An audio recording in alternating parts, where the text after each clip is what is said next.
Welcome back to the CNBC conversation with the Indian Finance Minister Chidambaram. Since we are on foreign soil, let's talk about some foreign issues. Because for foreign investors looking to get into India, I know you've welcomed FDI. You've changed some rules in some sectors, but those in retail say that they are still not getting a fair shake. In fact, well, we have announced what is possible. We have announced a policy on FDI in multi-brand retail. We already have a policy on FDI in single-brand retail. But we have left it to state governments to decide whether they would allow FDI in multi-brand retail in their states. But this is a state subject.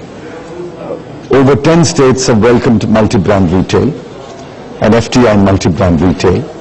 I think the first multi-brand retailer has agreed to come to India.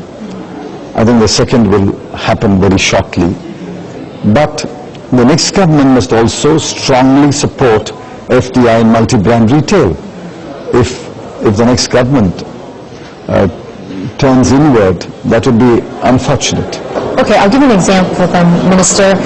Walmart was looking to get into India, and they partnered up with Bharti. They had to pull out of Bharti because they didn't feel like they were getting a fair shake in the Indian market. So now they're just doing wholesale retailing. That's unfortunate. See, Walmart complained about the original set of rules. When I was in the US along with the Commerce Minister, the Walmart met me. We then agreed to look into their problems. We came back. We persuaded Cabinet to amend the rules to accommodate Walmart's concerns. After that, Walmart should have come in. But Walmart pulled out after that, which means they had not studied the Indian market, they had not done their homework well. But they will come in eventually. How can Walmart stay away from the Indian market? But will they be treated as fairly as any other Indian? How is the next guy who has now agreed to come in, how is he coming in? He accepts that these are the rules and we have to do business under these rules. Does not Walmart do business, or let me put it this way, did not Walmart do business under the original Chinese rules, which required Walmart to have a Chinese partner? They opened nearly 100 stores under the original Chinese rules. Then the Chinese rules were changed. I think Walmart should recognize, just as they worked under Chinese rules and opened 100 stores, they should work under Indian rules and then hope to change the rules. In fact, we changed the rules. In two critical aspects, we did change the rules. And even after that, if Walmart does not come, that is their call. But let me tell you very plainly, Walmart cannot afford not to come to India. Just to talk about foreign rules, BJP says that they welcome FDI investment, except in multi-brand retail. Would that undo the work of Congress in the last few years? Well, that is their stated position, and we have criticized that stated position. I don't want to say anything more. What is your biggest concern right now? Would you say it's for the Indian economy? For the Indian economy, my biggest concern is that whoever forms the next government adheres to the path of fiscal prudence, growth, and welcoming investment, both domestic and foreign.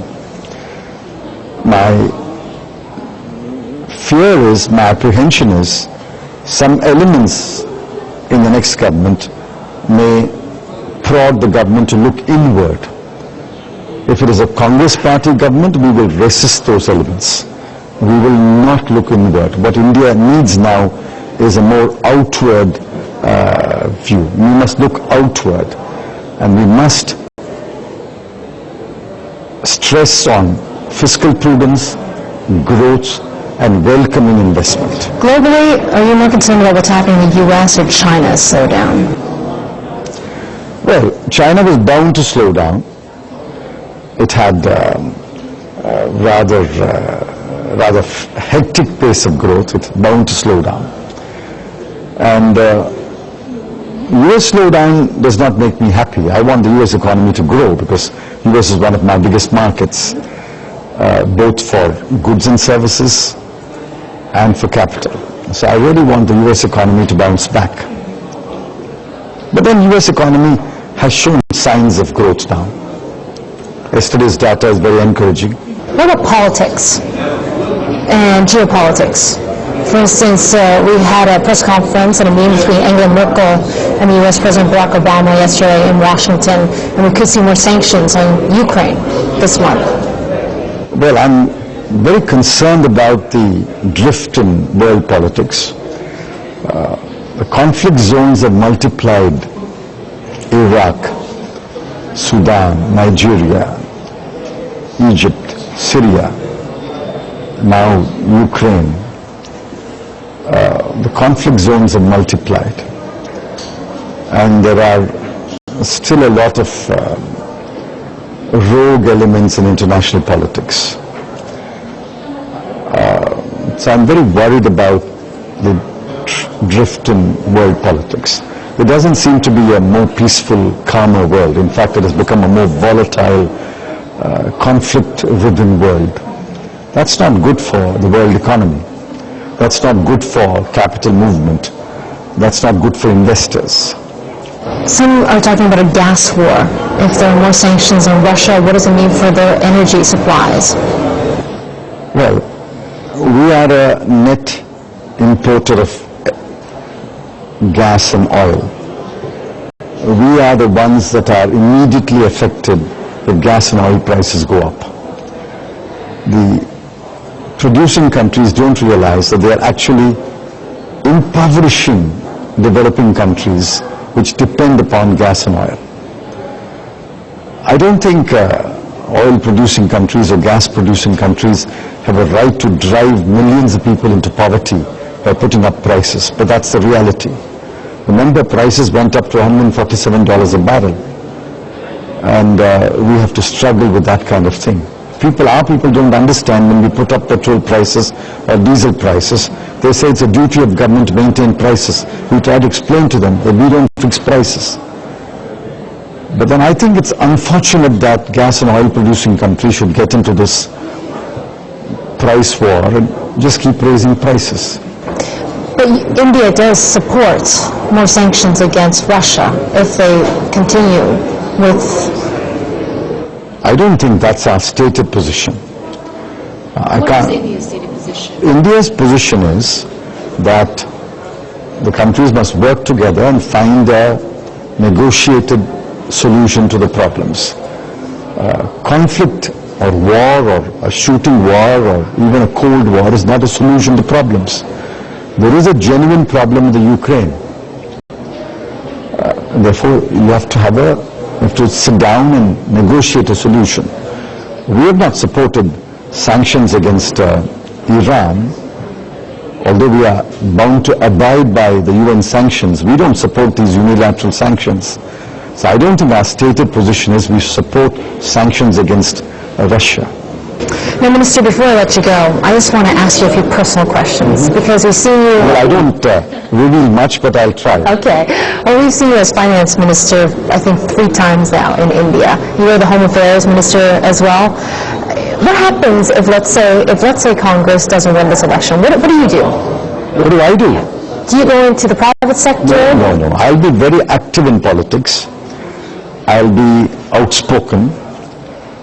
I'll be interventionist, and I won't disappear.